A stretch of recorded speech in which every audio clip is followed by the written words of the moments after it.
mau bilang Assalamualaikum warahmatullahi wabarakatuh. Mana tenaganya? Nggak ada tenaganya. Assalamualaikum warahmatullahi wabarakatuh. Waalaikumsalam warahmatullahi wabarakatuh. Harusnya kan Mbak yang bilang Assalamualaikum. Jadi kebalik, tapi nggak apa-apa, nggak apa-apa. Nah sekarang kita mau belajar wudhu. Semuanya sudah pernah belajar wudhu? Sudah? Kapan? Sudah lama. Sudah lama. Ya.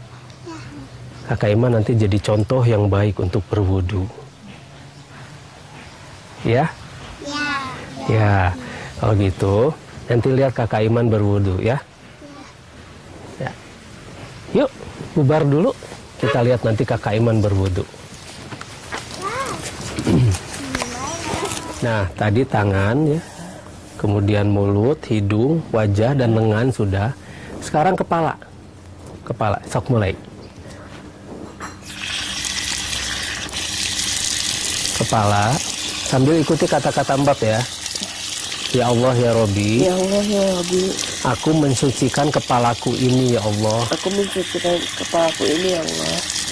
Aku berjanji akan memenuhi kepala ini dengan berbagai macam pikiran baik.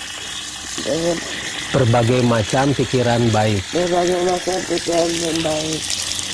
Dan aku berjanji tidak akan pernah berburuk sangka dan selalu mengisi kepalaku ini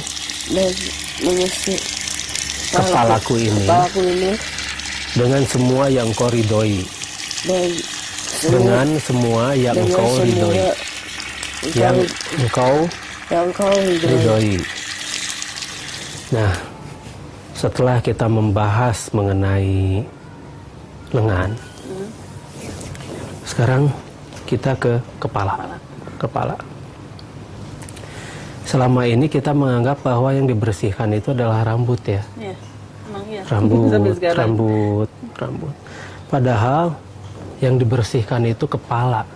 Ketika kita mensucikan kepala kita, kalau yang dibersihkan itu rambut, kasihan dong mereka yang gundul yang tidak punya rambut. Iya. Jadi seharusnya yang kita bersihkan itu adalah kepala kita. Jadi ketika kita menyucikan kepala kita berikrar, ya Allah ya Robbi, aku akan mensucikan kepalaku ini ya Allah. Aku akan membersihkan kepalaku ini dari pikiran-pikiran kotor. Hal-hal yang mengundangku pada fitnah. Hal-hal yang mengundangku pada perbuatan-perbuatan maksiat. Hal-hal yang mengundangku pada hal-hal buruk. Yang mungkin akan aku lakukan atau yang aku rencanakan. Jadi kita mensucikan pikiran kita di sini tuh. Kita mensucikan pikiran kita dari hal-hal yang tidak dikehendaki oleh Allah. Jadi sekarang mohon perlindungan juga ya Mbak ya, dari godaan setan. Otomatis.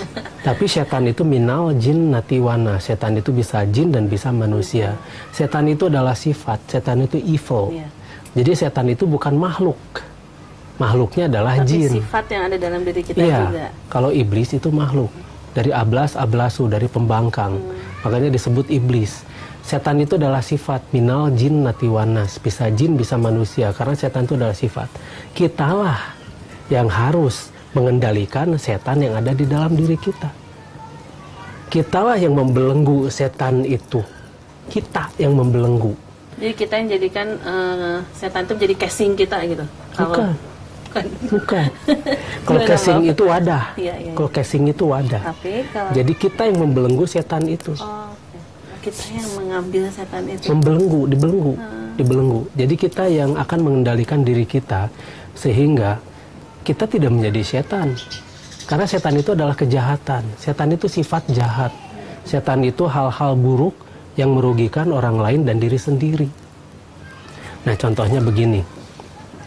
Ketika kita bersuuzon pada orang lain, itu setan yang ada di dalam diri kita itu membisikkan pada kita itu bahwa dia itu jahat. Iblis yang membisikkan setan?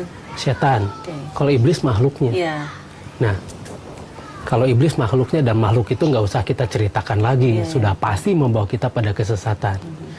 Tapi iblis melalui setan yang ada di dalam diri kita, dan kemudian setan di dalam diri kita menerjemahkan dalam bentuk gelombang ke otak kita. Sehingga, gitu ya? Iya. Karena setan itu bercokol di nafsu. Nafsu-nafsu kita yang mendorong pada hal-hal yang merugikan. Karena nafsu itu selalu mencari enak. Nah, karena wudhunya kita nggak benar, jadinya kalah kita ya, maaf ya. Begitu. Karena kita tidak mengenal dari makna wudhunya Ikrarnya itu ya, Mbak, iya, benar ya, Mbak. Iya, kita tidak berikrar pada Allah. Kita hanya sekedar membasuh saja tanpa makna apa-apa. Akhirnya kita habis dikalahkan oleh setan yang terkutuk. Makanya kita berlindung pada Allah dari godaan setan yang terkutuk. Karena bukan apa-apa, kita bisa jadi setan. Bukan hanya iblis. Mungkin kita bisa jauh lebih canggih dalam kejahatan dari setan karena kita makhluk yang sempurna. Kita bisa lebih hebat dari iblis maksudnya? Iya. Ya Allah. Dalam kejahatan kita bisa jauh lebih hebat dari iblis. Karena kita makhluk yang sempurna. Iblis mah tidak bisa baik. Kita bisa baik. Berpura-pura baik jadinya. Akhirnya berpura-pura baik. Iya. Astagfirullahaladzim. Malaikat tidak bisa jadi jahat karena tidak sempurna. Iblis tidak bisa jadi baik karena tidak sempurna. Iya. Kita sempurna, bisa jahat, bisa baik. Iya, betul. Jadi kesempurnaan itu jangan diartikan kita selalu baik. Kesempurnaan itu berimbangnya antara keburukan dan kebaikan.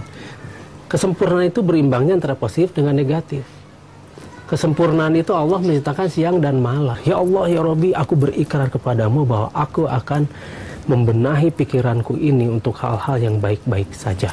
Nah, dalam wudhu itu ya Mbaknya kita berikrar itu ya? Berikrar.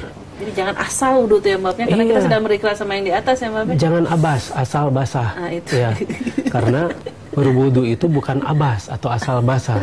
Berwudu itu adalah ikrar atau tanda-tanda bagaimana kita menyimbolkan diri kita untuk selalu di jalan Allah. Besok kita bahas tentang telinga. Masih banyak pernah tentang kepala ya Mbak? Iya. Aduh.